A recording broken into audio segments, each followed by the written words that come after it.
എത്ര നല്ല മനുഷ്യനാ ഈ ഗഫൂർക്ക.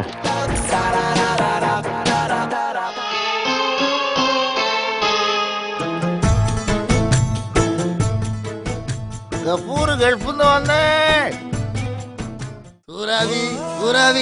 നമ്മളെത്തി കടലിനക്കരെ നിന്ന് സൗദി അറേബ്യയിൽ നിന്ന് എന്റെ പൊയ്യാപ്പുറ സാക്ഷാൽ ഗഫൂർ എത്തിയിരിക്കണു.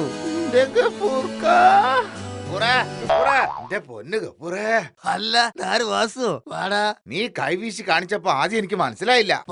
ഈ കൈവീശി കാണിക്കാൻ നിന്നിട്ടും അന്ന ഞമ്മക്ക് മനസ്സിലായി അതാണ്ടാ ഗഫൂർ.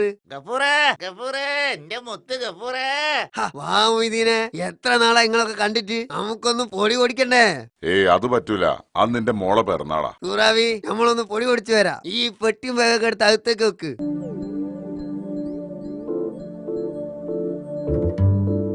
വരുന്നുണ്ട്. പൊടി പൊടിച്ചു മതിയായില്ലേ ഞങ്ങക്ക്? സുഹൃത്താ ഗഫൂർ എവിടെ പോയി? ആചാര മില്ലിലേക്ക് പോയിക്കണേ. മില്ലിൽ എന്താ കാര്യോ? ഓൻ ചിലപ്പോ മില്ല് വാങ്ങാനുള്ള വല്ല പരിപാടി കാണും. നമുക്കൊന്ന് പോയി നോക്കാം. അല്ല ഇതെന്ത് പറ്റി ഗഫൂറെ? എന്ത് പറ്റാനാണ്? ഇതാക്കാത്ത് കുടുങ്ങി നാട്ടിൽ വന്നല്ലേ, ഇനി അങ്ങോട്ട് ഇങ്ങനെ പൊടി പൊടിച്ച് ജീവിക്കന്നെ.